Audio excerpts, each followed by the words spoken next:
Ang pagod ay hindi sapat na salita para ilarawan ang nararamdaman ni Trini. 16 na oras siyang nakatayo sa operasyon. 16 na oras na nakikipaglaban para sa buhay ng mga estranghero sa pampublikong ospital. Sa bulsa ng kanyang uniform, nakatago ang isang maliit na kahon na naglalaman ng gintong relos na binili niya mula sa ipon ng isang taong pagtitipid. Iyon sana ang regalo niya para sa ikalimang anibersaryo nila ni Ricardo. Ang bawat patak ng pawis at bawat gutom na tiniis niya ay para sa sandaling iyon. Ang makita ang nanggiti ng asawa sa gabing ito. Ngunit ang pagpasok niya sa pintuan ng kanilang tahanan ay sinalubong ng isang nakabibinging katahimikan. Walang ilaw, walang hapunan. Ang tanging liwanag na pumasok sa madilim na sala ay mula sa kanyang cellphone na biglang tumunog. Isang tawag mula sa isang pribadong ospital. Hindi ito isang pagbati ng anibersaryo. Ang boses sa kabilang linya ay malamig at puno ng pagmamadali. Nagbabalita na si Ricardo ay dinala sa emergency room dahil sa biglaang paghina ng katawan matapos ang isang labis na paggamit ng gamot habang nasa isang pribadong silid kasama ang isang babaeng nagngangalang Amalia. Nang makarating si Trini sa ospital, ang pag-asa niyang makita ang asawa na nangangailangan ng pagkalinga ay agad na napalitan ng isang matalas na sampal. Doña Consolacion, ang kanyang biyenan, ay nakatayo sa harap ng pintuan. Ang kanyang mga mata ay nagnininga sa galit at pagkamuhi. Isang mabilis at malakas na sampal ang dumapos sa pisngi ni Trini, dahilan upang umalingaw-ngaw ang kanyang paghinga sa loob ng tahimik na hallway. Sa tabi ng biyenan, nakatingin si Amalia na may bahid ng panunuya habang si Ricardo ay nakahiga sa loob, walang malay at tila walang alam sa nangyayari. Wala kang silbi. Isang hamak na nurse na walang pinag-aralan, iyan ang tingin sa iyo ng lahat. Dahil sa kapabayaan mo at sa hindi mo pag-aalaga sa asawa mo, kaya ito muntik ng mamatay. Pirmahan mo ito. Isang dokumento na nagsasabing ikaw ang may kasalanan dahil sa pagpabaya sa kanyang kalusugan. Huwag kang magkakamaling magsalita. Dahil sa isang kumpas lang ng kamay ko, mawawala ang trabaho mo at ang maliit na dangal na meron ka sa pamilyang ito. Nanginig ang mga kamay ni Trini habang hawak ang ballpen. Ang bawat letra ng kanyang pangalan sa papel ay parang isang sugat na muling bumubukas. Tumingin siya sa salamin ng pintuan ng kwarto. Nakita niya ang sarili. Pagod, gusot ang uniform, at ang gintong relos sa kanyang bulsa na tila isang mabigat na pasanin.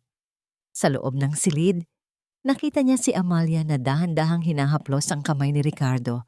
Isang eksenang pumatay sa huling hibla ng pag-asa sa kanyang puso. Kung ang pagpapakumbaba at pagtitiis ang tanging paraan upang manatiling buo ang pamilyang ito, bakit tila ako ang unti-unting nawawala? Saan ako nagkulang sa lahat ng pagmamahal na ibinigay ko? Kung sa huli ay ituturing lamang akong isang anino na madaling itaboy. Si Trini ay nakatayo lamang doon, nakikinig sa mga yabag ng mga nurse na lumalakad sa malayo, habang ang bawat tibok ng kanyang puso ay tila isang babala na ang kanyang mundo ay hindi na kailanman magiging katulad ng dati. Mata. Pagkalipas ng ilang araw, ang bawat sulok ng bahay na dating pinuno ni Trini ng pagmamahal ay tila naging isang piitan. Ang bawat gamit na kanyang hinahawakan, ang mga pinggang hinuhugasan niya, ang mga kurtinang inaayos niya, ay nagpapaalala sa kanya ng malupit na katotohanan. Siya ay isang dayuhan sa loob ng tahanan na siya mismo ang nagbabayad ng utang. Si Ricardo ay nakalabas na sa ospital, ngunit sa halip na magpakita ng kahit katiting na pagsisisi, siya ay mas naging mapanghusga. Isang hapon, habang naghahain si Trini ng hapunan, hindi sinasadyang nabitawan niya ang isang basong tubig sa sahig. Ang tunog ng nabasag na salamin sa tiles ay tila isang malakas na kulog sa gitna ng kanilang hapunan. Tignan mo ang sarili mo, Trini. Bukod sa pagiging nurse na walang kwenta, Wala ka na bang ibang alam gawin kundi ang magkalat? Ang tinig ni Ricardo ay malamig, walang emosyon, habang ang kanyang mga mata ay nakatuon lamang sa kanyang cellphone kung saan abala siyang makipagpalitan ng mensahe sa isang tao. Sa tabi niya, si Doña Consolacion ay humigop ng tsa. Ang kanyang mukha ay puno ng pagkairita. Hayaan mo na siya, Ricardo. Ganyan talaga ang mga taong walang pinagmulan, walang delikadesa. Trini, linisin mo iyan. At pagkatapos, ayusin mo ang mga dokumentong kailangan ni Amalia para sa kanyang presentasyon bukas. Siya ang magsisilbing strategic partner ni Ricardo sa kanyang pag-akyat sa ranggo ng pagiging major. Ikaw, magpasalamat ka na pinatira ka pa namin dito sa kabila ng kahihiyang idinulot mo sa pamilyang ito. Ramdam ni Trini ang panginginig ng kanyang mga kamay habang pinupulot ang mga bubog.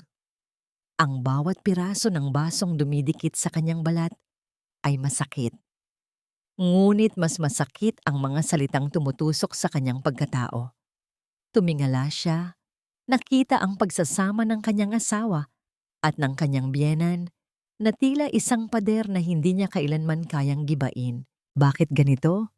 Nagtrabaho ako ng 16 na oras para sa pamilyang ito. Nag-aral ako sa gabi para makatulong sa kanyang pag-aaral. At ngayon, ang lahat ng sakripisyong yon ay ginagawa nilang sandata para tapakan ako. Tumayo si Trini at dahan-dahang lumabas ng silid. Dala ang mga bubog sa kanyang palad. Hindi siya umiyak. Ang kanyang mga mata ay naging tuyo, parang lupang matagal nang hindi nadidiligan ng ulan. Sa kanyang isipan, isang anino ng duda ang nagsisimulang gumapang. Paano kung ang lahat ng itinuturing niyang utang na loob ay isa lamang mahabang kasinungalingan? Habang naglalakad siya patungo sa kusina, nakita niya ang mga papeles na nakapatong sa mesa ng kanyang asawa. Ang mga dokumentong yon ay puno ng mga teknikal na terminolohiya sa medisina na siya mismo ang sumulat. Ngunit ang pangalan ni Ricardo at Amalia ang nakadikit sa cover page bilang mga pangunahing mananaliksik. Isang tanong ang namuo sa kanyang dibdib, mabigat at mapait na parang lason. Kung ang lahat ng aking talino at pagod ay ginagamit nila upang itayo ang kanilang sariling pedestal, ano na lamang ang matitira sa akin kapag naabot na nila ang tuktok? Habang ang gabi ay lumalalim, ang bawat segundo sa loob ng mansyon ng mga Valdez ay tila isang mabigat na kadena na pumupulot sa bawat galaw ni Trini. Matapos linisin ang nagkalat na bubog, nagtungo siya sa maliit na silid sa bandang likod ng bahay, ang silid na dati niyang tinatawag na opisina. Ngunit ngayon ay ginawa ng imbakan ng mga gamit ni Amalia. Nakatambak ang mga kahon ng mamahaling gamit ng babaeng iyon sa ibabaw ng desk kung saan dati binubuo ni Trini ang mga medical research papers na nagligtas sa maraming buhay sa field.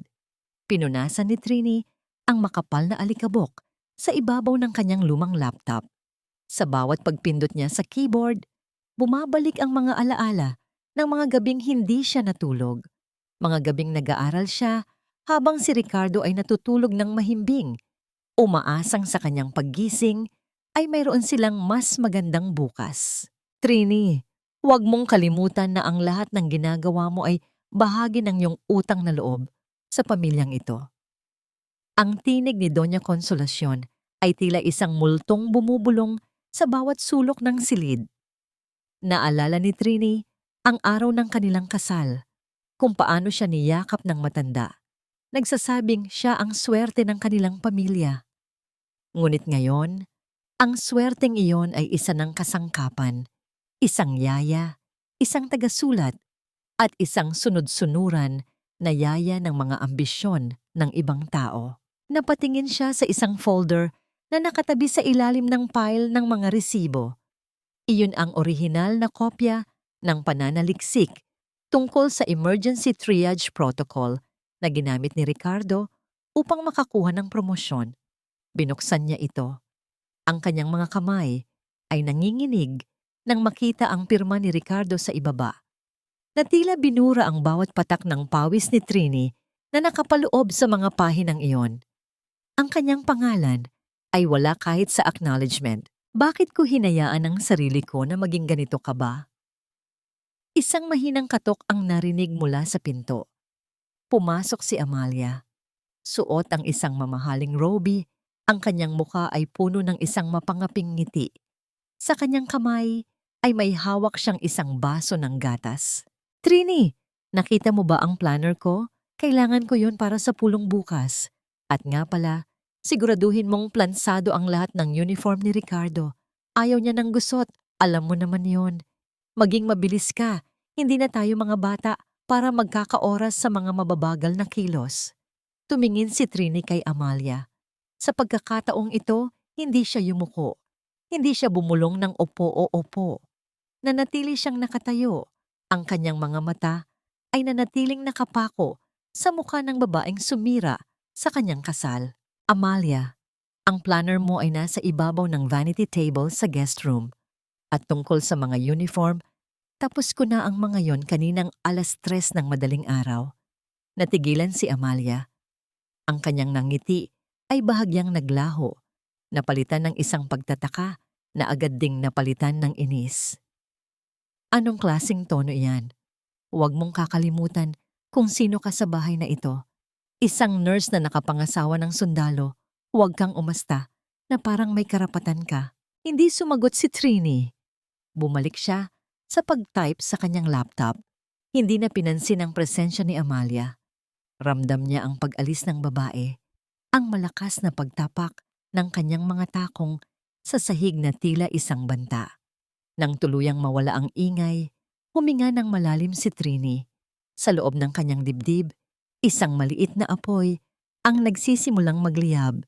Hindi na ito ang apoy ng pagmamahal na nauubos, kundi ang apoy ng pagkamulat na hindi na kailanman papatayin. Ano nga ba ang nakataya sa akin kung lalaban ako? Ang mawalan ng bahay? Ang mawalan ng asawang hindi naman talaga akin? Tumingin siya sa bintana, sa madilim na bakuran kung saan nakaparada ang sasakyan ni Ricardo. Sa pagkakataong ito, ang dilim ay hindi na nakakatakot. Para sa kanya, ang dilim ay isang lugar kung saan maaari siyang magtago, mag-ipon ng lakas at maghanda para sa susunod na hakbang.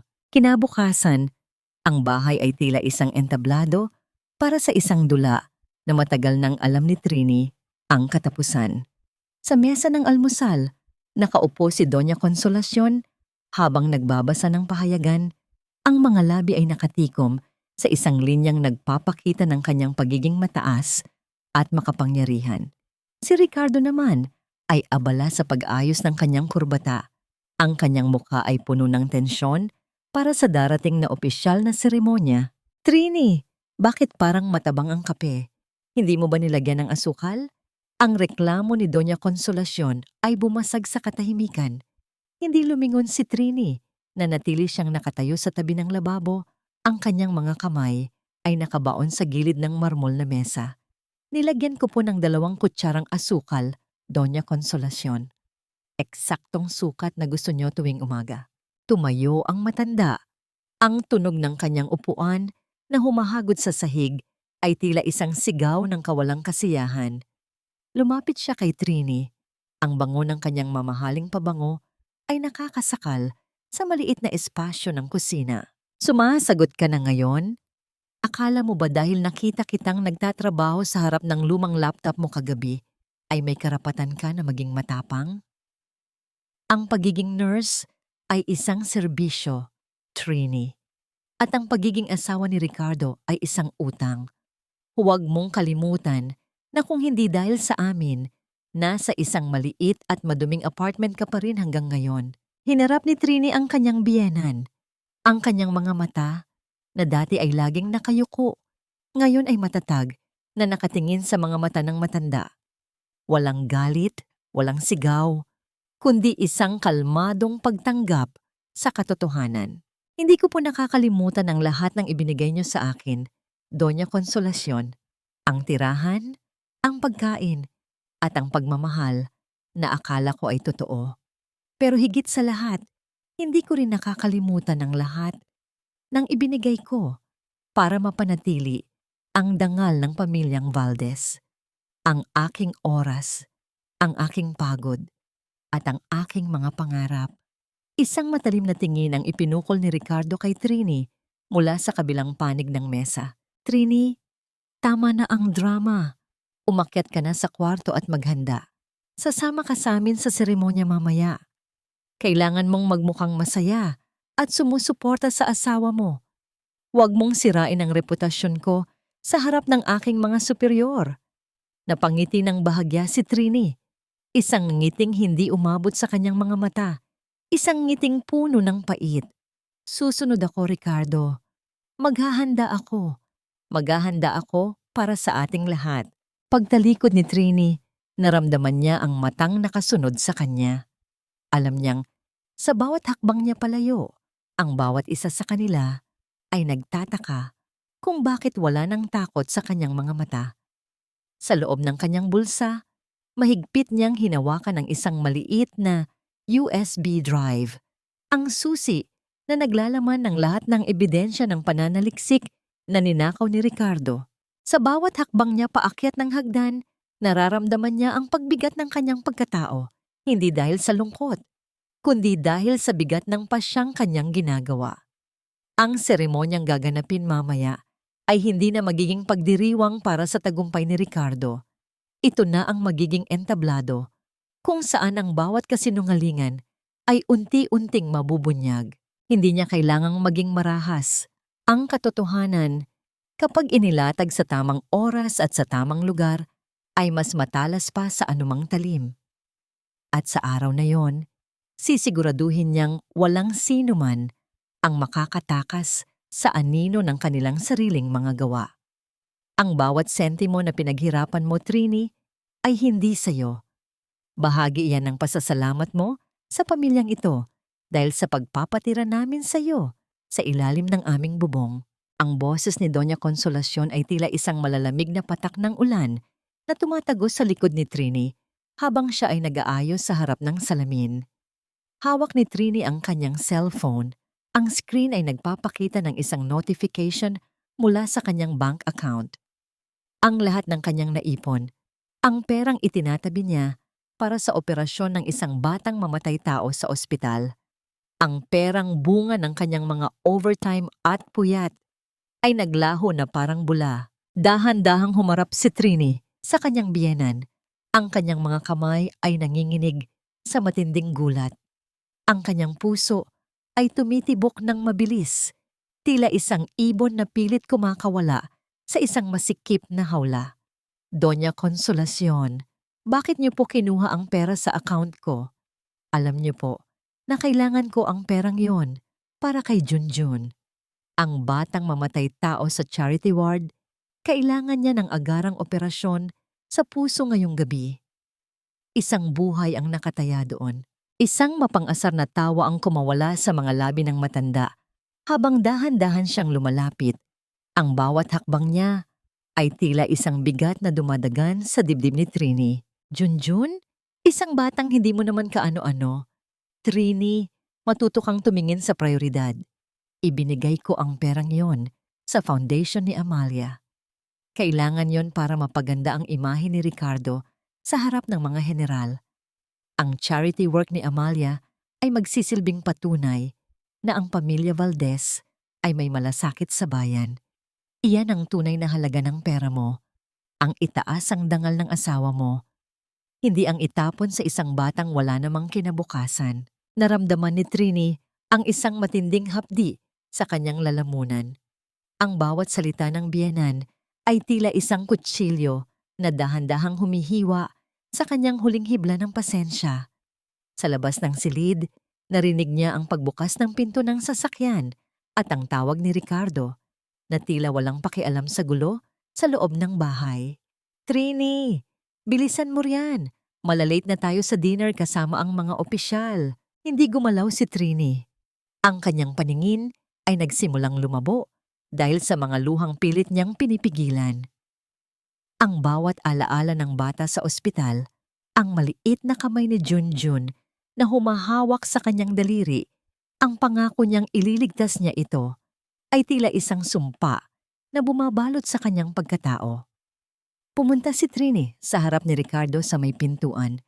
Ang kanyang mukha ay maputla at ang kanyang boses ay halos isang bulong na lamang. Ricardo, bawiin mo ang pera. Sabihin mo kay Amalia na ibalik ang pera para sa operasyon ni Junjun. Buhay ng isang bata ang pinag-uusapan natin dito. Iyon lang ang tanging pag-asa niya. Tumingin si Ricardo sa kanyang asawa.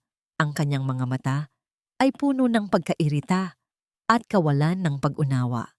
Inayos niya ang kanyang medalyon sa dibdib bago humarap kay Trini. Huwag kang maging makasarili, Trini. Isang bata lang yon laban sa buong karera ko. Isipin mo ang utang na loob mo sa amin. Kung hindi dahil sa nanay ko, wala kang trabaho, wala kang pangalan. Isang gabi lang ito, isang sakripisyo para sa kinabukasan nating lahat. Sumakay ka na sa kotse bago pa ako tuluyang mawalan ng gana sa iyo. Doon, sa gitna ng malamig na hangin ng gabi, naramdaman ni Trini ang isang bagay na tuluyang nabasag sa loob niya. Hindi ito ang kanyang puso, kundi ang huling tanikala ng obligasyon na nagtatali sa kanya sa pamilyang ito. Ang bawat patak ng luha na dumaloy sa kanyang pisngi ay tila isang apoy na tumutuyo sa kanyang kahinaan. Sumakay siya sa sasakyan, hindi dahil sa pagsunod, kundi dahil sa isang malamig at matalim na desisyon. Habang tumatakbo ang sasakyan patungo sa Marangyang Hotel, ang bawat ilaw sa kalsada na dumadaan sa kanyang paningin ay tila isang paalala. Ang buhay na kanyang inialay para sa iba ay sisingilin niya ng buo ngayong gabi. Ngunit sa kalagitnaan ng biyahe, ang kanyang cellphone ay nag-vibrate. Isang mensahe mula sa head nurse ng ospital ang bumungad sa kanya. Isang mensahe na nagpabagsak sa kanyang mundo sa isang iglap, habang ang tawa ni Amalia ay maririnig mula sa kabilang linya ng tawag ni Ricardo. Wala na siya, Trini. Hindi na kinaya ng bata. Ang bawat titik sa screen ng kanyang cellphone ay tila mga bubog na pilit isinasaksak sa mga mata ni Trini. Habang ang sasakyan ay humihinto sa harap ng Marangyang Hotel, ang mundo sa labas ay tila isang malaking kasinungalingan. Ang kintab ng mga gintong palamuti, ang bango ng mamahaling bulaklak, at ang masayang tugtog mula sa lobby ay tila isang malupit na biro. Sa loob ng kanyang dibdib, ang bawat tibok ng puso ni Trini ay tila isang mabigat na martilyo na dumudurog sa kanyang pagkatao. Junjun, ang batang nangako sa kanya na magiging sundalo balang araw para protektahan siya. Ang batang namatay dahil ang perang pambili ng kanyang hininga ay ginamit pambili ng atensyon at papuri para sa ibang tao. Bumaba ka na, Trini. Ayusin mo ang mukha mo. Huwag kang magmukhang namatayan. Ang malamig na utos ni Ricardo habang inaayos ang kanyang medalyon sa harap ng salamin. Hindi niya man lang tiningnan ang asawa.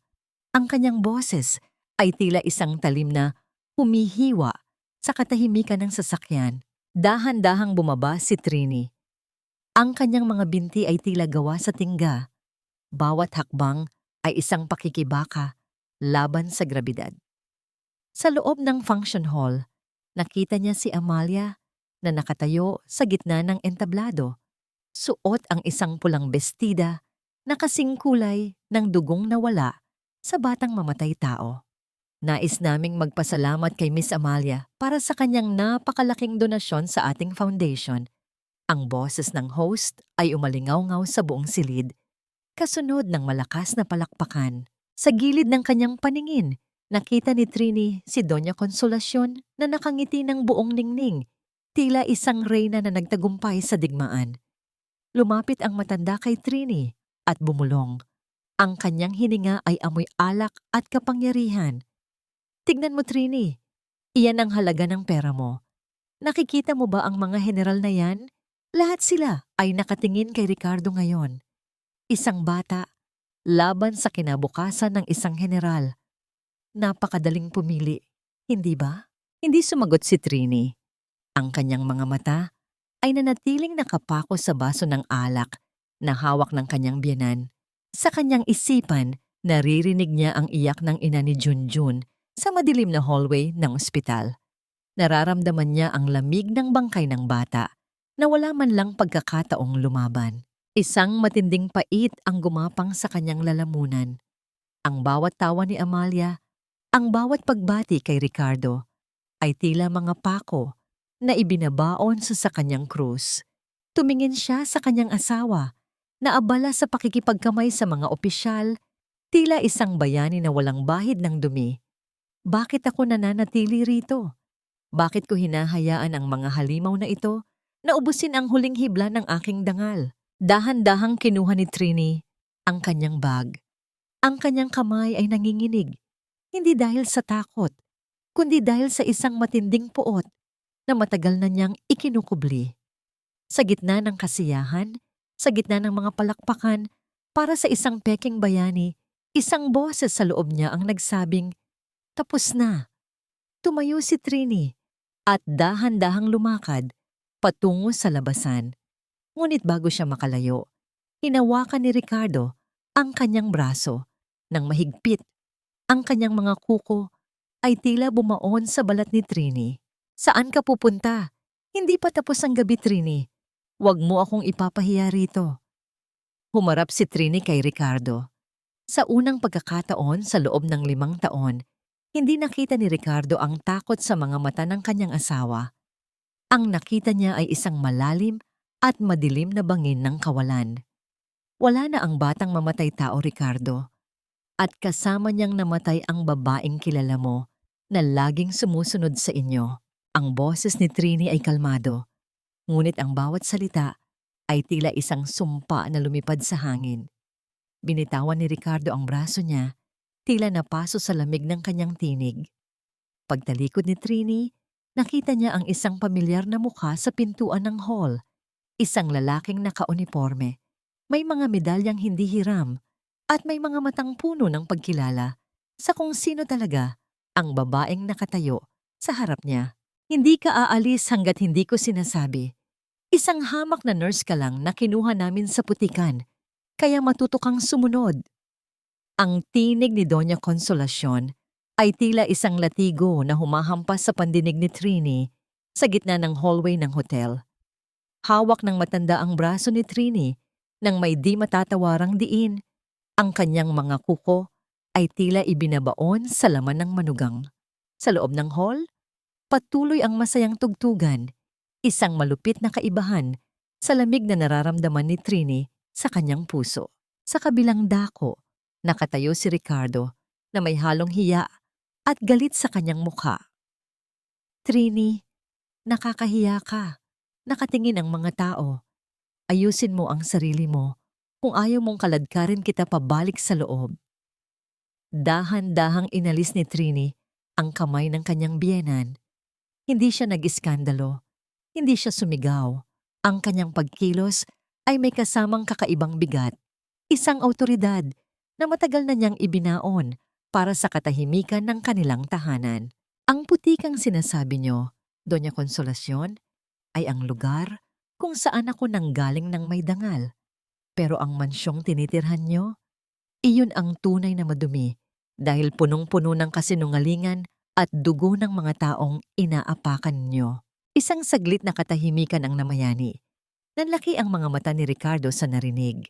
Hindi niya akalain na ang asawang laging nakayuko ay may kakayahang magsalita ng ganoon katalim. Ngunit bago pa man makasagot ang matanda, isang matikas na lalaki na nakauniporme ng militar ang lumapit sa kanila. Ang kanyang mga balikat ay may mga bituing sumisimbolo sa mataas na ranggo, isang general. "May problema ba rito, Major Valdez?" Ang tanong ng general. Ang kanyang boses ay malalim at puno ng kapangyarihan. Agad na nagbago ang anyo ni Ricardo. Nagsalute siya ng mabilis. Ang kanyang likod ay tuwid na tuwid. "Wala po, General Santiago. Pasensya na po. Medyo emosyonal lang ang asawa ko." Ngunit hindi tumingin ang general kay Ricardo. Ang kanyang mga mata ay nakatuon kay Trini na tila may pilit na inaalala. "Asawa? Major, sigurado ka ba sa sinasabi mo?" Lumapit ang matanda kay Trini. Ang kanyang mukha ay napalitan ng gulat at matinding paggalang. Ikaw. Hindi ba't ikaw ang opisyal na nagdisenyo ng Medical Combat Protocol sa Mindanao? 5 taon na ang nakalilipas. Ang babaeng tinaguri ang The Silent Healer ng sandatahang lakas. Naramdaman ni Trini ang paghinto ng mundo.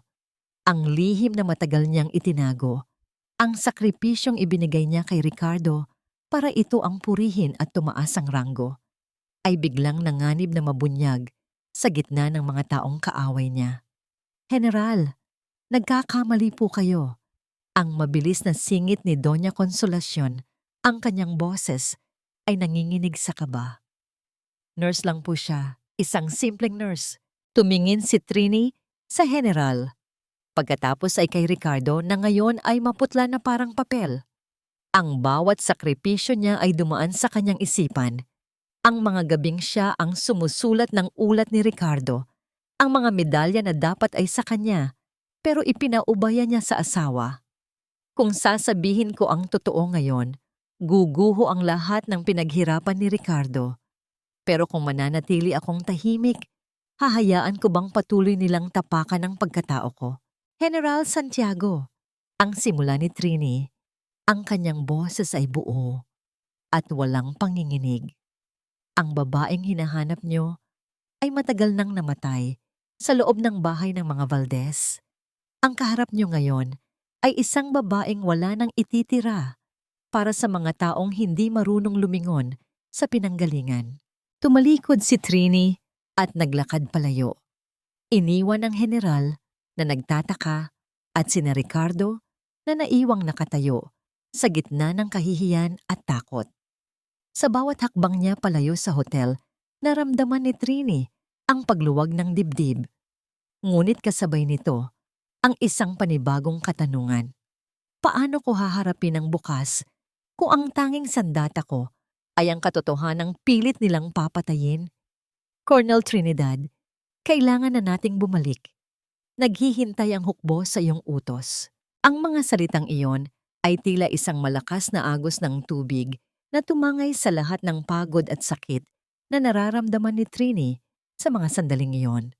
Ang boses ay nagmula kay Sergeant Gardo, ang kanyang pinakapinagkakatiwalaang tauhan noong siya ay aktibo pa sa serbisyo.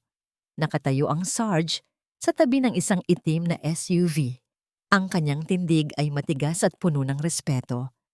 Isang imahe na napakalayo sa mga taong kinalakihan ni Trini sa bahay ng mga Valdez. Anong Colonel? Sino ang kausap mo, Sarge? Ang boses ni Ricardo ay bumasag sa katahimikan ng parking lot. Humahangos siya. Ang kanyang muka ay pulang-pula sa galit at kalituhan. Humabol siya kay Trini, hindi upang humingi ng tawad, kundi upang bawiin ang kanyang kontrol sa asawa. Ngunit nang makita niya ang unipormadong lalaki na nagbigay ng isang formal na salute kay Trini, biglang napatigil ang kanyang mga hakbang. Tumingin si Trini kay Ricardo. Sa ilalim ng malamlam na ilaw ng parking lot, nakita niya ang liit ng pagkatao ng asawa.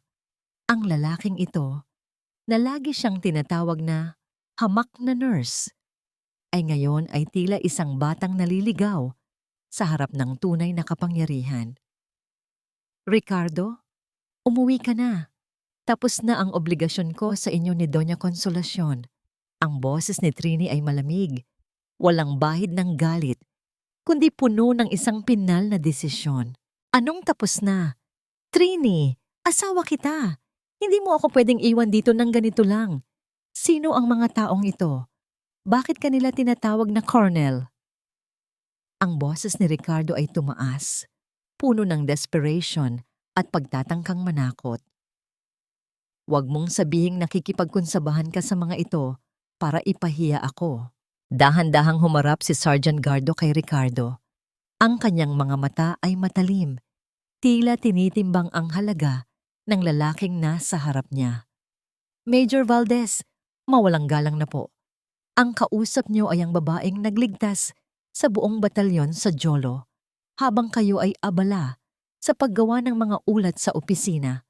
Ang kausap niyo ay si Colonel Trinidad, ang utak sa likod ng bawat tagumpay na ipinagmamalaki niyo sa inyong mga superior. Parang isang malakas na sampal ang dumapo sa mukha ni Ricardo. Napaatras siya. Ang kanyang mga labi ay nanginig, ngunit walang salitang lumabas. Tumingin siya kay Trini. Tila ngayon lang niya nakita ang babaeng ito sa loob ng 5 taon. Ang asawang laging nagluluto, naglilinis at sumusulat ng kanyang mga papel ay isang mataas na opisyal ng hukbo, isang matinding paglaya mula sa pagiging biktima patungo sa muling pagyakap sa tunay na pagkakakilanlan. Ang sakit ng pagkawala ni Junjun ay naging gasolina para sa kanyang determinasyon. Dinukot ni Trini mula sa loob ng kanyang bag ang isang lumang dog tag. Hinawakan niya ito ng mahigpit. Naramdaman ang lamig ng metal sa kanyang palad. Ang tanging bagay na nagpapaalala sa kanya kung sino siya bago siya nabulag ng pag-ibig. Bakit biglang kailangan ni Trini na bumalik sa serbisyo? May mas malalim bang krisis na kailangan niyang harapin bukod sa kanyang wasak na pamilya? Habang sumasakay si Trini sa sasakyan, tumingin siya sa rearview mirror at nakita ang kanyang sarili. "Sergeant, dalhin mo ako sa punong tanggapan. Oras na para bawiin ang lahat ng ninakaw nila sa akin." Sa kabilang banda, si Ricardo ay naiwang nakatayo sa ulan, habang ang anino ni Doña Consolacion ay papalapit sa kanya mula sa hotel. Dala ang isang balitang magpapabago sa lahat. Sa bawat pag-ikot ng gulong ng sasakyan patungo sa mansyon ng mga Valdez, tila binubura ng bawat metro ang 5 taon ng pagtitiis ni Trini. Hindi na siya ang babaeng nakayuko na pumasok sa bahay na yon. Ang kanyang likod ay tuwid, ang kanyang paningin ay matalas, at ang bawat hininga niya ay may dalang bigat ng isang opisyal na handang bawiin ang kanyang dangal. Nang bumukas ang malaking pintuan ng mansyon, sinalubong siya ng isang matinding katahimikan na agad ding binasag ng matinis na boses ni Doña Consolacion. Nakatayo ang matanda sa gitna ng sala, hawak ang isang baso ng alak, ang kanyang mukha ay puno ng pangungutya kahit bakas ang kaba sa kanyang mga mata. "Trini, akala mo ba ay matatakot mo kami sa palabas mo sa hotel? Isang colonel, nagpatawa ka ba? Alam nating lahat na nakuha mo lang ang posisyong yan sa pamamagitan ng kung sinong lalaking kinapitan mo." Ang sigaw ng matanda. Ang kanyang boses ay nanginginig sa gitna ng galit. Hindi huminto si Trini. Naglakad siya patungo sa kanyang silid nang hindi man lang tinitignan ang biyenan. Ang bawat yabag ng kanyang sapatos sa marmol na sahig ay tila isang babala. Pumasok siya sa kwarto at mabilis na kinuha ang isang maliit na maleta. Hindi niya kinuha ang mga mamahaling damit na binili ni Ricardo para sa kanya. Iniwan niya ang mga yon bilang simbolo ng isang buhay na hindi naman talaga sa kanya. "Huwag mo akong talikuran, bastos ka." Sumunod ang matanda. Ang kanyang mga kamay ay nanginginig habang pilit na hinaharangan ang pintuan. "Lahat ng meron ka, utang mo sa pamilyang ito. Ang utang na loob mo ay hanggang kamatayan." Dahan-dahang humarap si Trini. Inilabas niya mula sa kanyang bulsa ang isang puting sobre at dahan-dahang inilapag sa ibabaw ng mesa. Ang tunog ng papel na dumampi sa kahoy ay tila isang huling hatol. "Doña Consolacion, ang utang na loob na sinasabi niyo ay bayad na. Bayad na ng bawat luhang tinago ko, ng bawat gabing pinagtrabahuhan ko ang mga ulat ng anak niyo, at higit sa lahat, bayad na ng buhay ng batang si Junjun na hinayaan niyong mamatay para sa inyong luho." Iyan ang mga papeles ng lay divorce. Pirmahan ito ni Ricardo, o sa korte tayo magkikita para pag-usapan ang lahat ng nakaw na yaman ng pamilyang ito mula sa pagiging sunod-sunuran tungo sa ganap na kapangyarihan. Ang bawat salita ay tila pagpunit sa isang madilim na pahina ng kanyang buhay. Bago lumabas, hinawakan ni Trini ang paboritong florera ni Doña Consolacion, isang antigong gamit na laging ipinagmamalaki nito. Dahan-dahan niya itong iniusog sa gilid ng mesa at pinanood itong mahulog at mabasag sa sahig. Walang galit sa kanyang mukha, kundi isang malamig na pagkilala na ang lahat ng marupok ay kailangang magwakas. Bakit biglang namutla si Doña Consolacion nang mabanggit ang nakaw na yaman? May mas malalim pa bang itinatago ang pamilya Valdez? Habang paalis si Trini, nakita niya si Ricardo na nakatayo sa gate. Basang-basa sa ulan, hawak ang isang bungkos ng bulaklak na tila isang huling desperadong pagtatangka. Ngunit sa likod ni Ricardo, nakita ni Trini ang isang itim na sasakyan ng mga awtoridad na dahan-dahang humihinto. Trini, please makinig ka muna. I was wrong. Nabigla lang ako sa lahat ng pressure ni Mama at ni Amalia. Ang boses ni Ricardo ay basag, puno ng pagsusumamo habang nakaharang siya sa sasakyan ni Trini. Ang mga bulaklak sa kanyang kamay ay nalalanta na sa ilalim ng malakas na ulan. Ngunit si Trini, na nasa loob ng SUV kasama si Sergeant Gardo, ay hindi man lang ibinaba ang bintana. Ang kanyang paningin ay nakatuon sa malayo, sa isang bukas na wala na ang anino ng lalaking ito. Major Valdez, lumayo po kayo sa sasakyan kung ayaw niyo pong arestuhin sa obstruction of justice. Ang babala ni Sergeant Gardo sa pamamagitan ng speaker ng sasakyan. Ang bawat salita ay tila isang pader na naghihiwalay sa dalawang mundo. Biglang bumukas ang mga ilaw ng isa pang sasakyan sa likuran ni Ricardo. Bumaba ang tatlong lalaking nakauniforme. Ang kanilang mga muka ay seryoso at walang emosyon. Isa sa kanila ang lumapit kay Ricardo at nagpakita ng isang warrant. Major Ricardo Valdez, ikaw ay pinatatawag ng Office of the Provost Marshal para sa investigasyon tungkol sa maling paggamit ng pondo ng military hospital at ang kaso ng intellectual property theft. Kailangan mong sumama sa amin ngayon din. Parang gumuho ang langit sa ulirat ni Ricardo. Tumingin siya sa bintana ng sasakyan ni Trini, umaasang makakakita ng kahit katiting na awa. Ngunit ang tanging nakita niya ay ang sarili niyang refleksyon, isang lalaking nawala ang lahat dahil sa kasakiman. Trini, tulungan mo ako. Alam kong ikaw ang may gawa nito. Huwag mong gawin ito sa akin. Ang sigaw ni Ricardo habang kinakaladkad siya ng mga sundalo patungo sa kanilang sasakyan. Sa loob ng SUV, dahan-dahang ipinikit ni Trini ang kanyang mga mata. Naramdaman niya ang isang patak ng luha na dumaloy sa kanyang pisngi.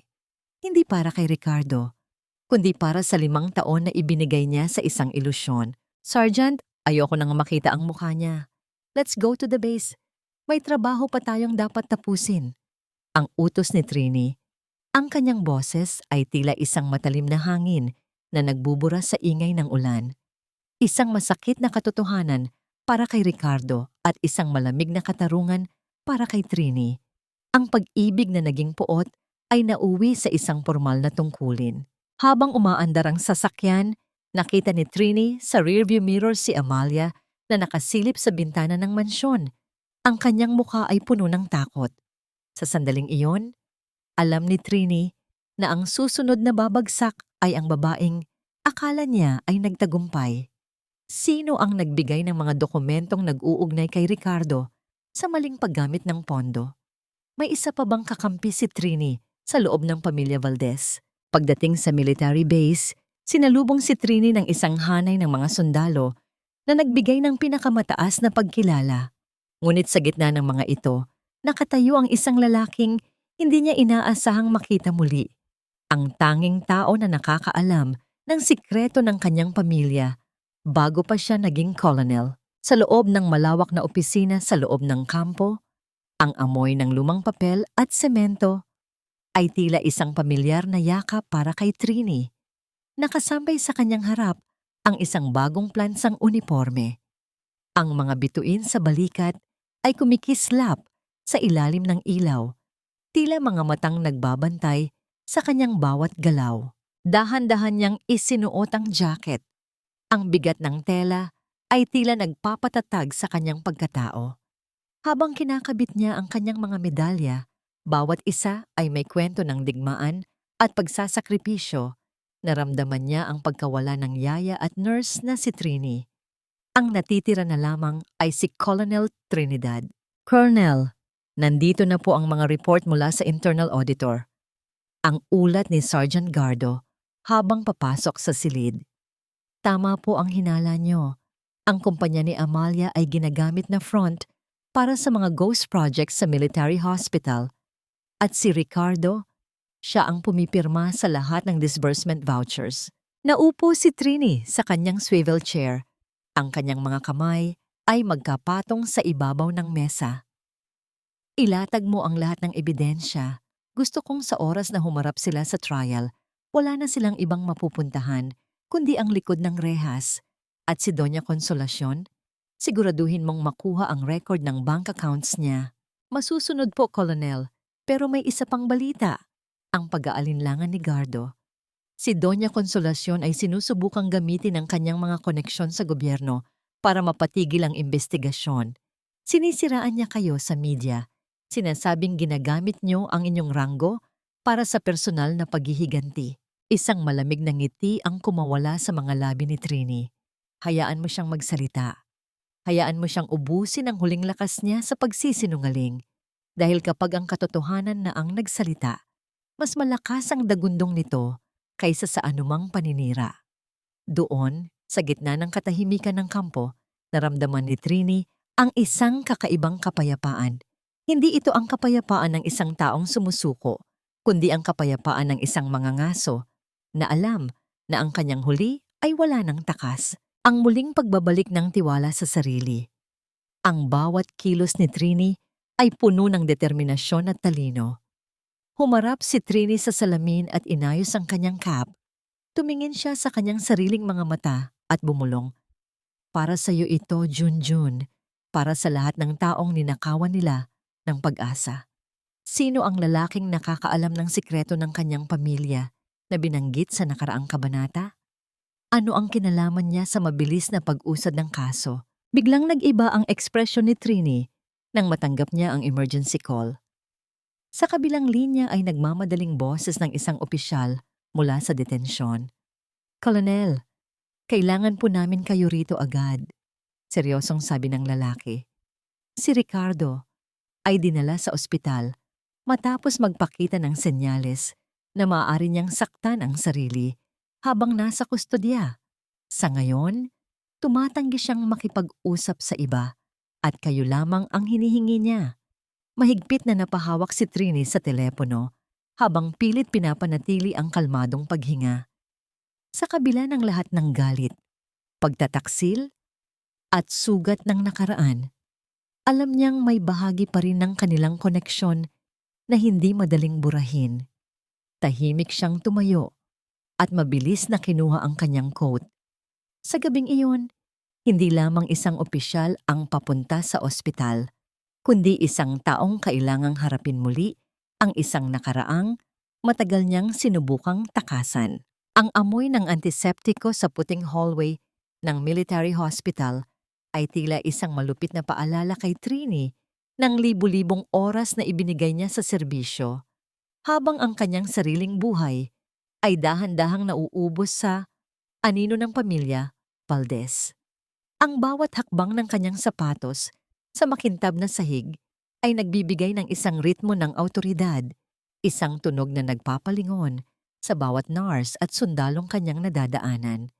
Hindi na siya ang yaya na nagdadala ng pagkain. Siya na ang colonel na nagdadala ng bigat ng katarungan. Pagpasok niya sa silid, kung saan nakapiit si Ricardo sa ilalim ng bantay, sinalubong siya ng isang tanawing nakakaawa. Ang kanyang asawa, ang lalaking dati ay puno ng yabang at makisig sa kanyang uniforme, ay nakahiga ngayon na may benda sa pulso, maputla, at tila tuyot ang mga labi.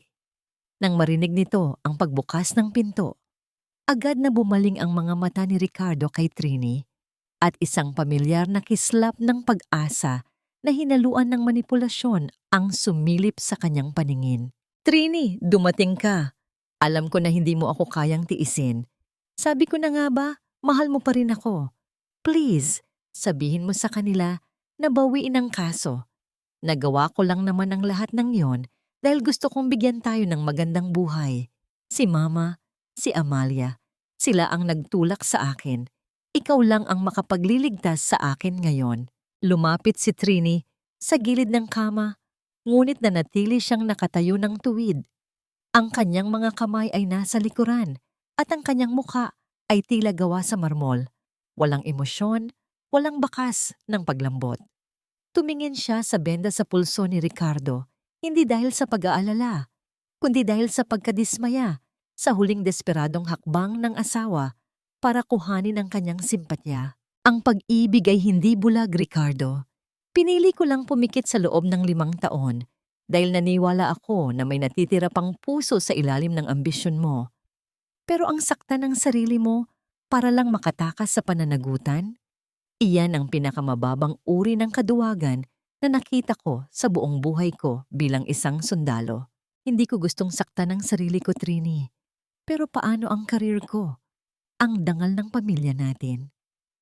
Kapag nalaman ng lahat na ikaw ang nagpabagsak sa akin, anong sasabihin ng mga tao?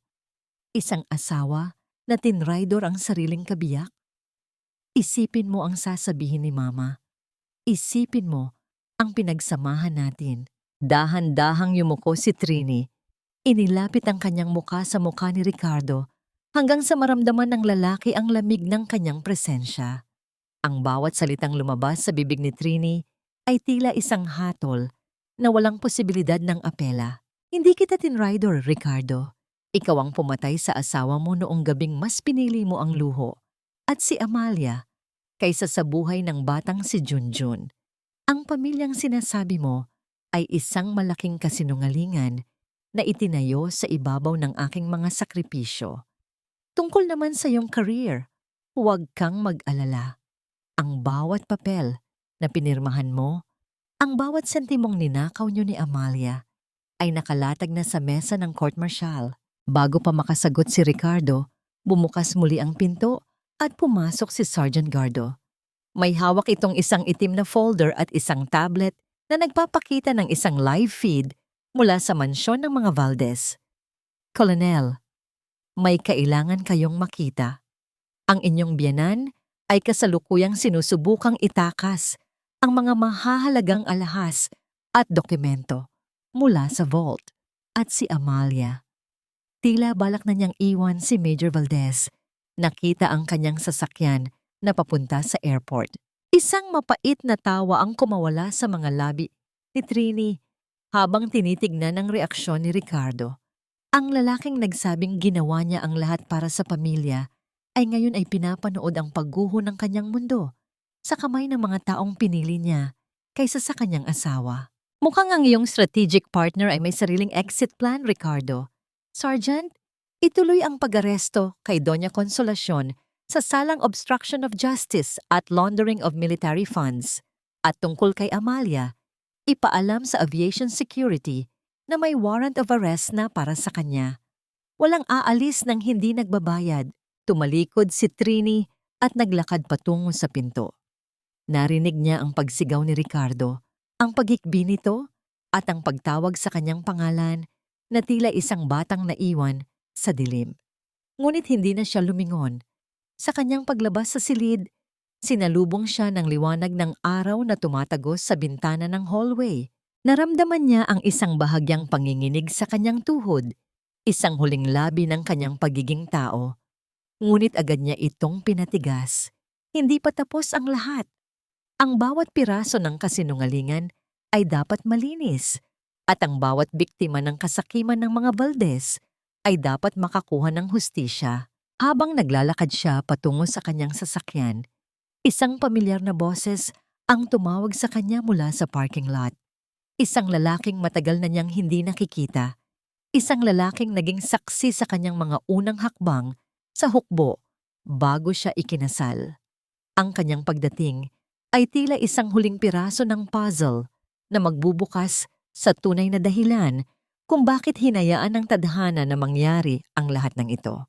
Ang bawat hakbang ni Trini palabas ng ospital ay sinalubong ng isang pamilyar na boses na tila nagmula sa isang nakaraang matagal na niyang ibinaon. Trinidad. Ang tawag ng lalaking nakatayo sa tabi ng isang military ambulance. Si Dr. Mateo, ang neurosurgeon na naging katuwang niya sa mga pinakamahihirap na misyon sa Mindanao bago siya nagpasyang magpakasal at talikuran ang lahat. Ang kanyang mga mata ay puno ng pagkilala at isang uri ng lungkot na tila nauunawaan ang lahat ng pinagdaanan ni Trini sa loob ng 5 taon. Hindi ka dapat narito para sa kanya, Trini. Ang mahinahong simula ni Mateo habang lumalapit siya. Narito ka para sa katarungan na matagal mo nang ipinagkait sa sarili mo. Nakita ko ang mga balita. Nakita ko ang ginawa nila sa iyo. Bakit mo hinayaang mangyari ito sa isang colonel na kinatatakutan ng mga kaaway pero pinaiyak lang ng isang pamilyang walang alam kundi ang mga pi? Huminga ng malalim si Trini. Naramdaman ang pag-init ng kanyang mga mata sa harap ng tanging tao na nakakaalam ng kanyang tunay na kakayahan. Mateo, akala ko ay sapat na ang pagmamahal para baguhin ang mga tao. Akala ko ang pagsasakripisyo ay gagantihan ng katapatan. Pero nagkamali ako. Ang kabutihan ko ang naging kadena ko. Hindi na nag-aksaya ng panahon si Trini. Sumakay siya sa sasakyan kasama si Sergeant Gardo patungo sa mansyon ng mga Valdez. Sa bawat kanto na dinadaanan nila, tila nabubura ang imahe ng yaya at nurse na laging nakayuko. Pagdating sa harap ng malaking gate, hindi na siya naghintay na pagbuksan. Sa isang kumpas ng kanyang kamay, ang mga tauhan ng militar ay pumasok sa loob upang isilbi ang warrant of arrest para kay Doña Consolacion. Ang tunog ng mga mabilis na yabag ng mga sundalo sa loob ng mansyon ay tila isang huling hatol. Natagpuan nila ang matanda sa loob ng kanyang walk-in closet, abala sa pagpapak ng mga mamahaling alahas at mga bundle ng pera sa loob ng isang malaking bag. Ang kanyang mga kamay ay nanginginig at ang kanyang mukha na dating puno ng kapangyarihan ay ngayon ay balot ng matinding takot at kahihiyan. Bitawan mo ako! Hindi niyo alam kung sino ang kinakalaban niyo. Trini! Sabihin mo sa kanila na bawiin ito. Isang utang na loob ang pagpapatira namin sa iyo rito. Ang sigaw ni Doña Consolacion habang inaalalayan siya ng mga pulis palabas ng silid. Ang kalansing ng mga gintong alahas na nahuhulog mula sa kanyang nanginginig na mga kamay ay lumikha ng isang malungkot na tunog sa sahig. Tumayo si Trini sa gitna ng sala. Tinitignan ang bawat sulok ng bahay na naging saksi sa kanyang pagdurusa. Ang utang na loob na sinasabi niyo, Doña Consolacion, ay matagal nang nabayaran ng dugo ng mga biktima niyo. Ang bawat sentimo na hawak niyo ay galing sa mga sundalong hindi nakatanggap ng gamot dahil sa inyo. Iyan ang tunay na utang na kailangan niyong bayaran sa batas. Habang inilalabas ang matanda, dumating ang ulat mula sa airport.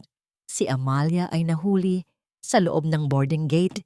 Sinusubukang tumakas bit-bit ang mga dokumentong magpapatunay sa sabwatan nila ni Ricardo. Ang balita ay tila isang huling pako sa kabaong ng pamilya Valdez. Ang mga taong akala ni Ricardo ay kanyang kaligtasan ay isa-isang bumabagsak, iniiwan siyang mag-isa sa kanyang sariling pagkakamali. Bumalik si Trini sa kanyang sasakyan, ngunit bago siya umalis, muli niyang tiningnan ang mansyon. Sa pagkakataong ito, hindi na lungkot ang nararamdaman niya, kundi isang malalim na paglaya. Naramdaman niya ang marahang paghawak ni Mateo sa kanyang balikat, isang tahimik na suporta na matagal na niyang hindi nararamdaman. Tapos na ang unang bahagi. Kolonel, ang sabi ni Mateo, pero ang paghilom ng puso mo ay ngayon palang magsisimula. Handa ka na bang harapin ang bukas na ikaw na ang masusunod? Hindi sumagot si Trini, ngunit sa kanyang mga mata ay makikita ang isang bagong liwanag. Habang dahan-dahang umaandar ang sasakyan palayo sa madilim na mansyon, narinig niya ang tunog ng isang radyo mula sa loob ng sasakyan, isang ulat tungkol sa muling pagbubukas ng kaso ng mga batang hindi nabigyan ng sapat na lunas sa ospital. Sa sandaling iyon, alam ni Trini na ang kanyang laban ay hindi lamang para sa kanyang sarili, kundi para sa lahat ng boses na pilit pinatahimik ng kapangyarihan. Ang bawat hakbang patungo sa silid ng court-martial ay tila isang paglalakad sa gitna ng isang malinis at malamig na kawalan. Ang amoy ng lumang kahoy at ang seryosong mukha ng mga matataas na opisyal na nakahanay sa mahabang mesa ay nagbibigay ng isang mabigat na atmosfera na tila sumasakal sa huling pag-asa ng sinumang nagkasala. Sa gitna ng silid, nakaupo si Ricardo. Suot ang kanyang kulay abong detensyon na uniforme. Ang kanyang mga bahagi ng muka ay tila lumubog sa loob ng ilang araw na pagkakakulong. Nang pumasok si Colonel Trinidad, ang buong silid ay tumayo bilang pagpupugay. Ang tunog ng sabay-sabay na pag-apak ng kanilang mga sapatos sa sahig ay lumikha ng isang alingawngaw na tila nagpatindig sa balahibo ni Ricardo. Naupo si Trini sa tapat ng asawa, ang kanyang mga kamay ay dahan-dahang inilapag sa ibabaw ng mesa. Sa pagitan nila ay ang makapal na folder na naglalaman ng lahat ng ebidensya ng pandaraya, pagnanakaw, at pagtalikod sa sinumpaang tungkulin. Trini, mag-usap tayo bilang mag-asawa. Huwag dito. Hindi mo ba naisip ang kahihiyan na idinudulot mo sa akin sa harap ng mga kasamahan natin? Ang pabulong na pagsusumamo ni Ricardo, ang kanyang boses ay nanginginig sa takot at pagkapahiya. Tumingin si Trini sa kanyang asawa at sa pagkakataong ito, wala na siyang nakitang anino ng lalaking minahal niya. Ang nakita niya ay isang estranghero na gumamit sa kanyang puso para itayo ang isang palasyong gawa sa buhangin. Ang kahihiyan, Ricardo, ay hindi galing sa akin. Ang kahihiyan ay nagmula sa bawat pirma na ginawa mo sa mga dokumentong alam mong hindi sa'yo. Isa. Ang kahihiyan ay nasa bawat gabing tinanggap mo ang papuri para sa pananaliksik na ako ang gumawa habang pinagsisilbihan kita bilang isang alipin sa sarili nating bahay. Dahan-dahang binuksan ni Trini ang folder. Inilabas niya ang orihinal na manuskrito ng medical protocol na naging basihan ng promosyon ni Ricardo. Ipinagkatiwala ko sa iyo ang talino ko dahil naniwala ako na ang tagumpay mo ay tagumpay din nating dalawa. Pero ginamit mo ito para akitin si Amalia at saktan ang mga taong dapat ay pinoprotektahan mo. Sa kabilang silid, naririnig ang malakas na paghikbi ni Doña Consolacion habang binabasa sa kanya ang mga sakdal. Ang matandang babae, na dati ay hindi matablan ng anumang pangaral, ay ngayon ay tila isang tuyot na dahon na tinangay ng bagyo.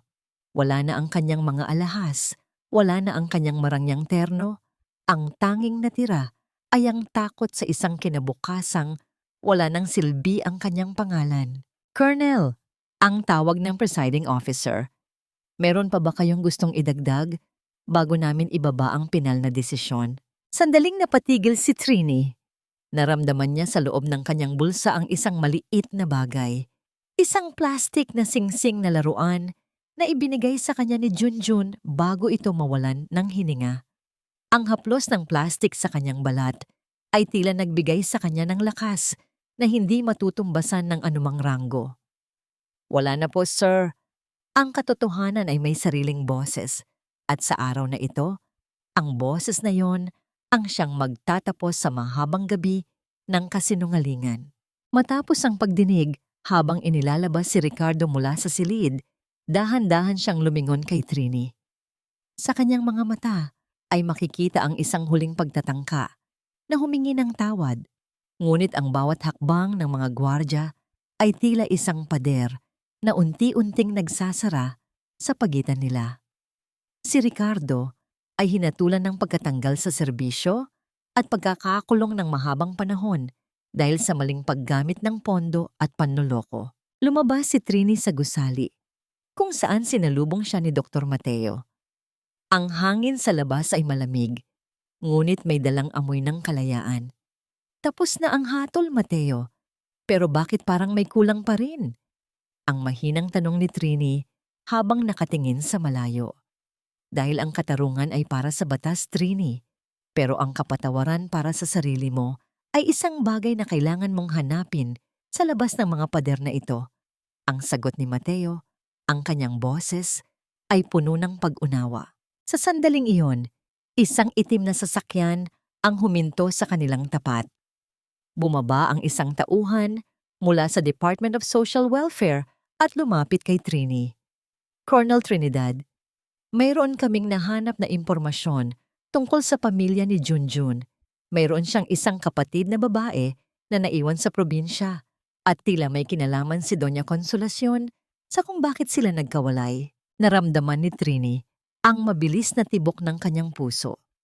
Ang laban ay hindi pa pala tapos. Ang katarungang nakuha niya sa loob ng korte ay simula pa lamang ng isang mas malalim na paglalakbay upang itama ang lahat ng pagkakamaling ginawa ng pamilya Valdez, kahit na ang kapalit nito ay ang muling paghukay sa mga lihim na mas masakit pa sa pagtatraidor ni Ricardo. Ang bawat pader ng kulungan ay tila sumasakal sa huling bakas ng karangyaan ni Doña Consolacion. Nang pumasok si Colonel Trinidad sa maliit na silid para sa pagbisita, sinalubong siya ng isang matalim na tingin mula sa matandang babae. Wala na ang mamahaling perlas sa kanyang leeg at ang kanyang buhok na dati ay laging maayos ay ngayon ay tila tuyot na damo.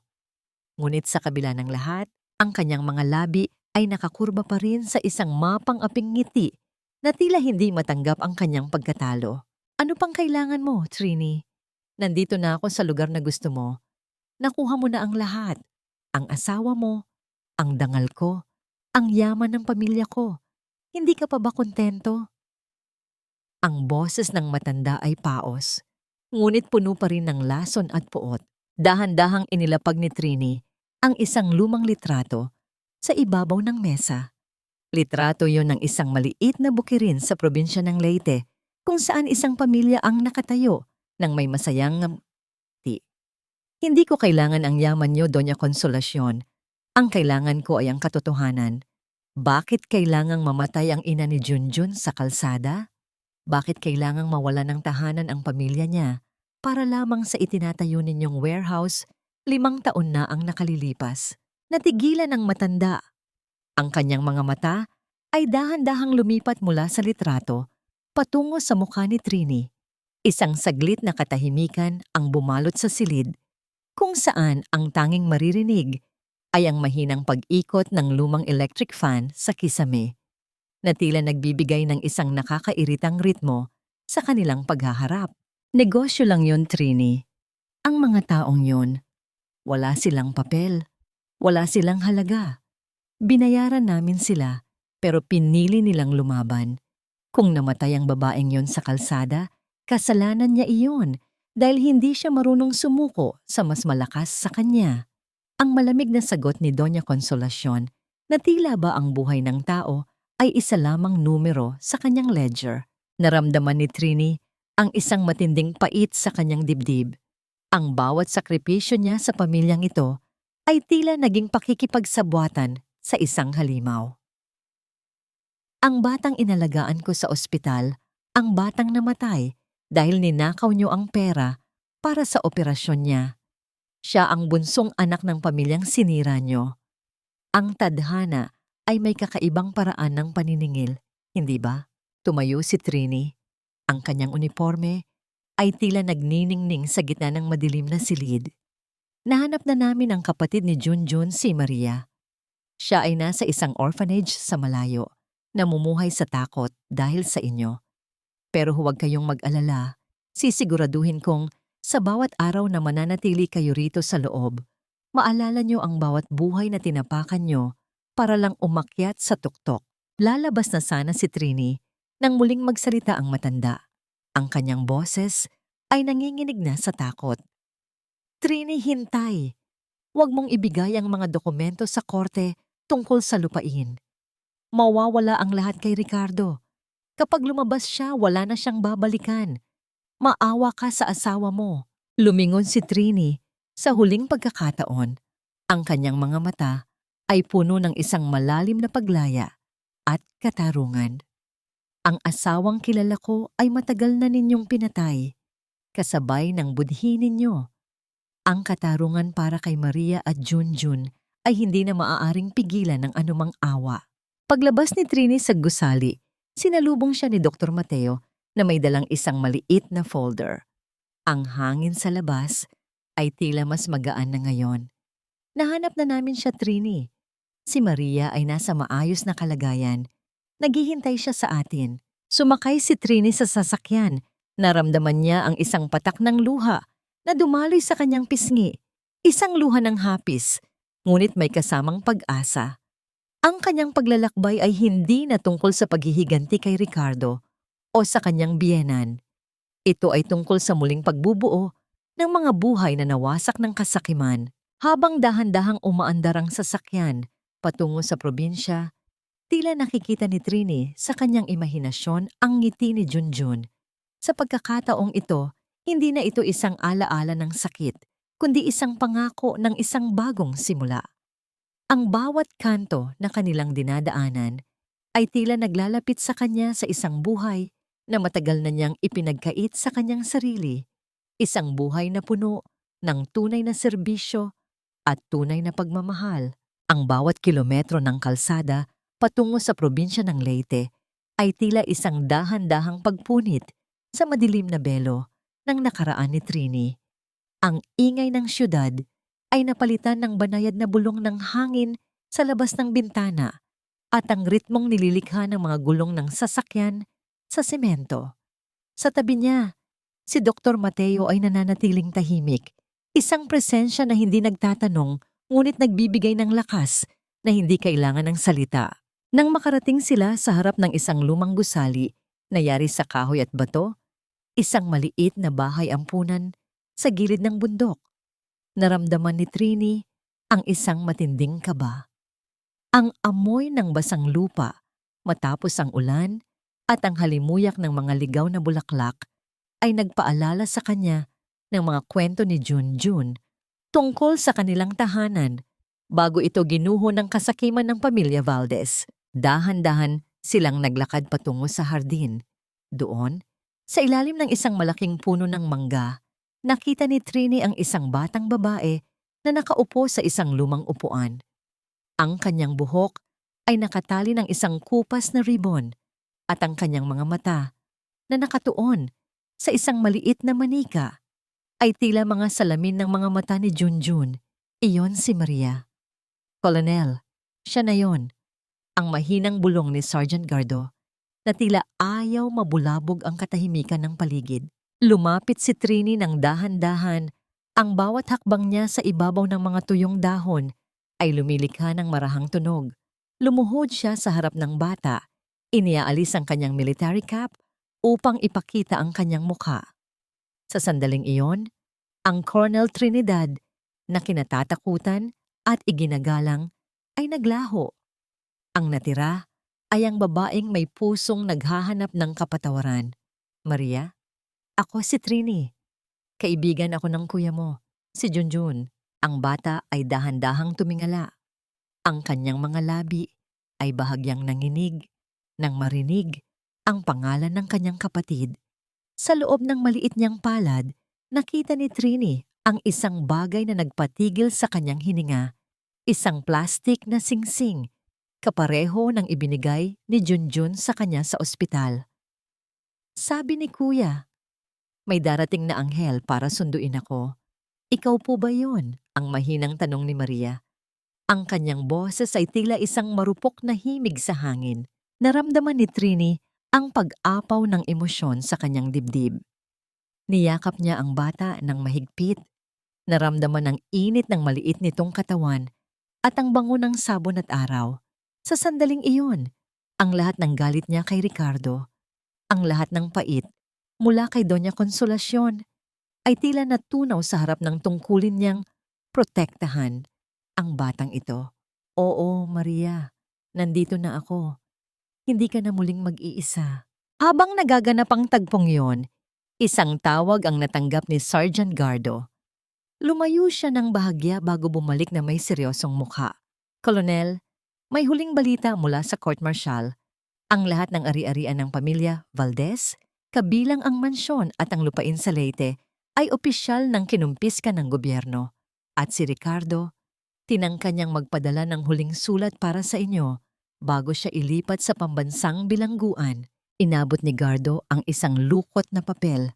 Tiningnan ito ni Trini, ngunit hindi niya binuksan.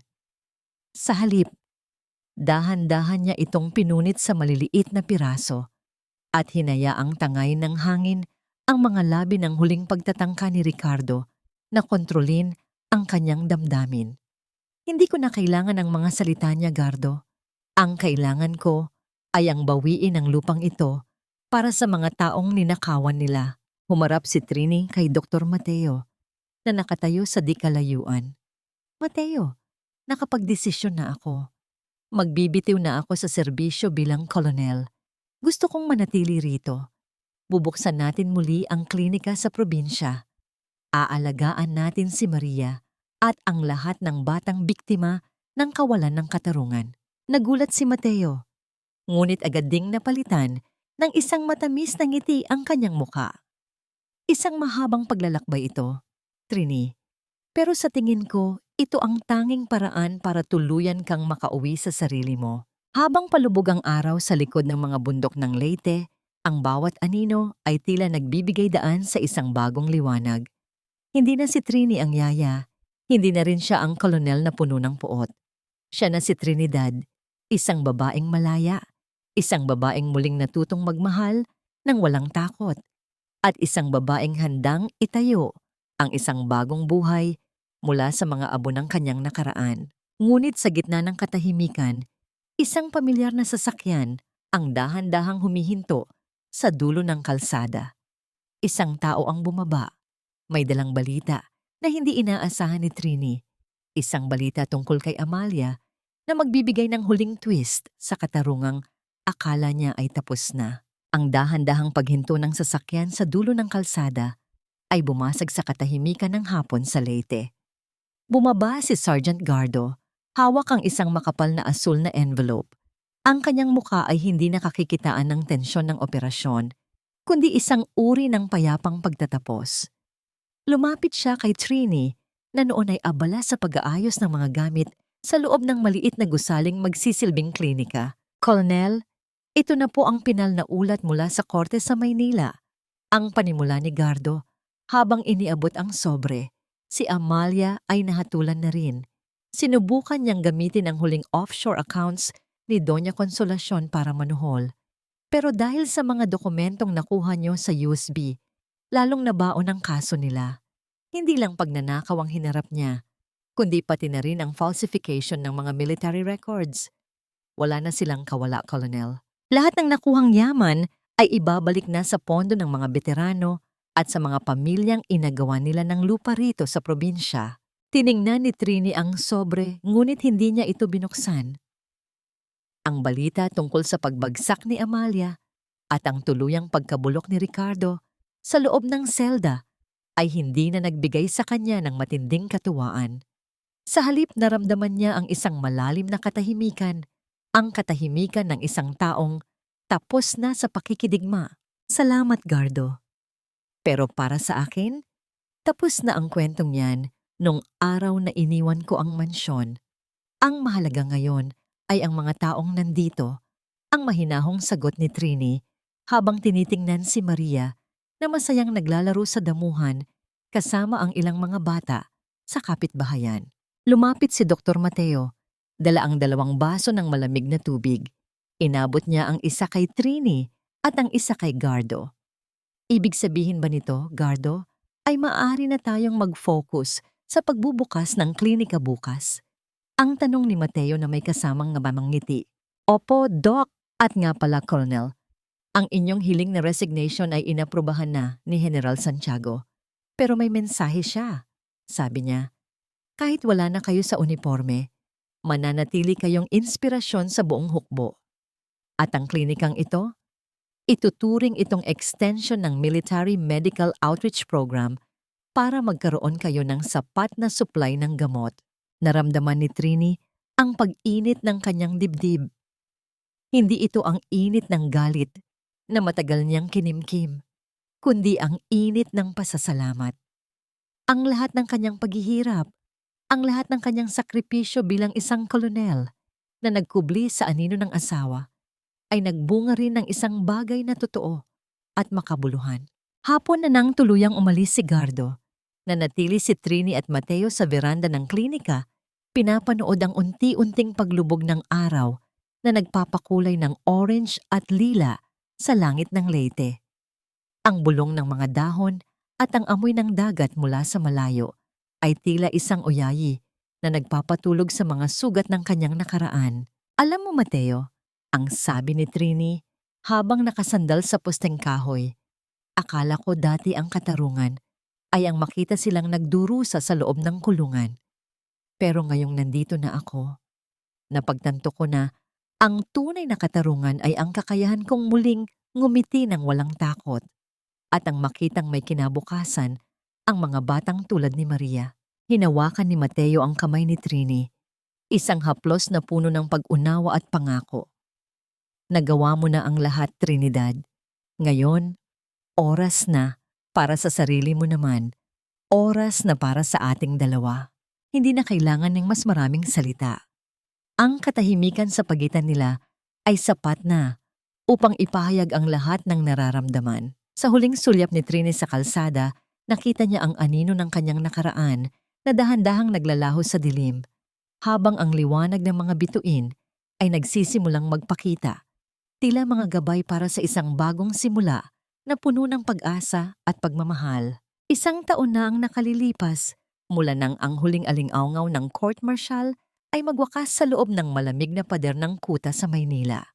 Ngayon, ang tanging tunog na naririnig ni Trinidad ay ang banayad na paghampas ng mga alon sa pampang ng Leyte at ang masayang tawanan ng mga bata sa loob ng kanyang maliit ngunit abalang klinika. Ang bawat silid ay amoy ng sariwang hangin at mga halamang gamot. Isang lugar na hindi lamang nagpapagaling ng sugat sa katawan, kundi pati na rin ang mga sugat sa kaluluwa. Nakatayo si Trini sa balkonahe ng klinika. Suot ang kanyang puting apron na may burda ng kanyang pangalan. Hindi na kolonel, kundi Doktor Trinidad.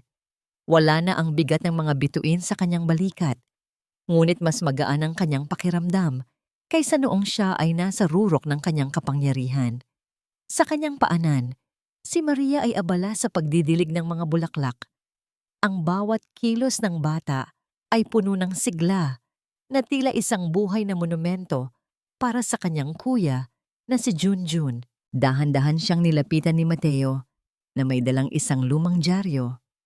Nakita mo na ba ang balita ngayong araw? Ang mahinang tanong ni Mateo habang inilalapag ang papel sa mesa. Sa isang maliit na kanto ng pahina, nakasulat ang ulat tungkol sa pagkakasakit ni Doña Consolacion sa loob ng bilangguan at ang patuloy na pagkakakulong ni Ricardo nang walang bumibisita. Wala nang nakakaalala sa kanila. Wala nang pilit na bumabanggit sa pangalan ng mga Valdez sa mga marangyang pagtitipon. Tinignan ni Trini ang balita ng walang galit, walang puot, at wala ring pait. Isang malalim na katahimikan ang bumalot sa kanya. Ang katarungan ay tapos na at ang batas ay gumalaw ayon sa nararapat. Ngunit para kay Trini, ang tunay na kapatawaran ay hindi ang pagsasabi na maayos ang lahat, kundi ang pagpili na huwag nang bigyan ng puwang ang mga taong iyon sa kanyang kasalukuyan. Pinatawad na niya ang kanyang sarili sa pananatili ng matagal sa anino at iyon ang pinakamahalagang tagumpay na kanyang nakamit. Nahanap mo na ba ang sagot sa iyong tanong, Trini? Ang tanong ni Mateo habang nakatingin sa malayo, kung saan ang dagat at langit ay tila nagtatagpo. O Mateo, natutunan ko na ang tunay na lakas ng isang babae ay hindi nasusukat sa kung gaano karami ang kaya niyang tiisin, kundi sa kung kailan niya pipiliing tumayo para sa kanyang sarili. Ang katarungan ay hindi lamang tungkol sa pagpaparusa sa masama, kundi tungkol sa muling pagbubuo ng mga buhay na nawasak ng kasakiman. Ang katarungan ay itong klinika, si Maria, at ang bawat pasyenteng muling nakakangiti. Humarap si Trini kay Mateo, at sa gitna ng dapit hapon, ang kanilang mga kamay ay dahan-dahang nagtagpo. Hindi ito isang luma at madramang pag-iibigan, kundi isang matatag at mahinahong pagsasama na binuo mula sa mga abo ng kani-kanilang nakaraan. Sa bawat haplos at bawat tingin, naroon ang pangako ng isang bukas na puno ng katapatan at respeto. Sa pagtatapos ng kwento, dahan-dahang lumulubog ang araw, nag-iiwan ng isang gintong guhit sa abot-tanaw. Si Trinidad ay hindi na ang yaya na nakatago sa anino. Hindi na rin ang colonel na nakikipaglaban sa digmaan. Siya ay isang babaeng nahanap ang kanyang tahanan sa paglilingkod, ang kanyang dangal sa katotohanan, at ang kanyang kapayapaan sa piling ng mga taong tunay na nagpapahalaga sa kanya. Ang bawat buhay na nawala, ang bawat luhang pumatak, ay naging bahagi ng isang malaking kwento ng pag-asa. Isang pag-asa na hindi kailanman mamatay hanggat may mga taong handang ipaglaban ang tama. Gaano man ito kahirap at gaano man ito katagal bago makamit. Ang liwanag ng dapit hapon sa dalampasigan ng Leyte ay hindi lamang pagtatapos ng isang mahabang araw, kundi isang hudyat ng pagsilang ng isang buhay na malaya at puno ng kapayapaan. Sa bawat hampas ng alon, tila tuluyan ng inanod ang mga alaala ng sakit, at ang natira ay ang matatag na pundasyon ng isang babaeng nahanap ang kanyang tunay na tahanan sa piling ng mga taong tunay na nagpapahalaga sa kanya. Mga mahal kong tagapakinig, mula sa kaibuturan ng aking puso, maraming salamat sa inyong matiyagang pagsama sa mahabang paglalakbay na ito ni Trinidad. Habang binubuo ko ang mga huling bahagi ng ating kwento, lalo na ang sandaling pumanaw ang batang si Junjun dahil sa kasakiman ng mga taong dapat ay nagprotekta sa kanya, tumigil ako at tila nawalan ng hininga. Ramdam ko ang bawat patak ng luha ni Trini dahil ang kwentong ito ay hindi lamang likhang isip. Ito ay salamin ng mga tunay na buhay sa labas ng ating mga pintuan, ng mga babaeng sadyang mapagmahal, hanggang sa puntong nakakalimutan na ang sariling halaga. Tandaan natin, ang ating pagkatao ay hindi gaya ng isang gintong relos na kumikinang lamang kapag may nakatingin, kundi gaya ng maliit at plastik na singsing ni Junjun. Isang hamak na bagay na walang halaga sa iba, ngunit naglalaman ng pinakadalisay na pangako at katapatan. Huwag nating hayaan na ang ating mga sakripisyo ay maging kadena na papatay sa ating sariling pangarap. Ang tunay na katarungan ay hindi lamang ang pagpaparusa sa mga nagkasala, kundi ang lakas ng loob na muling isuot ang sarili nating uniporme ng dangal matapos tayong hubaran ng iba. Kung kayo ang nasa kalagayan ni Trinidad, pipiliin niyo rin bang iwanan ang inyong mataas na ranggo at marangyang buhay sa syudad para sa isang payak na klinikang puno ng tunay na serbisyo sa probinsya? Naniniwala ba kayo na ang kapatawaran sa sarili ay mas mahalaga kaysa sa paghihiganti sa kaaway? Nais ko ring malaman, nasaan po kayo habang pinakikinggan ang huling bahagi ng ating audio? Marahil ay abala kayo sa paghahanda ng hapunan para sa inyong mga anak, naglilinis ng tahanan, o nagpapahinga matapos ang isang nakakapagod na trabaho. Ibahagi niyo po ang inyong mga saloobin at sariling kwento sa aming comment section. Dito sa ating munting komunidad, ang bawat boses ay mahalaga at ang bawat kwento ay may puwang na mapakinggan. Kung ang kwentong ito ay naghatid ng bahagyang liwanag sa inyong puso, paki-like at i-share po ito upang marami pa tayong maabot na pusong kailangang hilumin. Hanggang sa muli nating pagkikita sa susunod na kwento, nawa ay manatili kayong matatag, marangal, at laging naniniwala na laging may bagong umagang naghihintay sa bawat dapit hapon. Turing ng kwento, ang agila sa anino ng pagpapakumbaba. Paalala, ang lahat ng mga tauhan at sitwasyon sa kwentong ito ay likhang isip lamang na binuo para sa layuning magbigay aliw at maghatid ng positibong mensahe.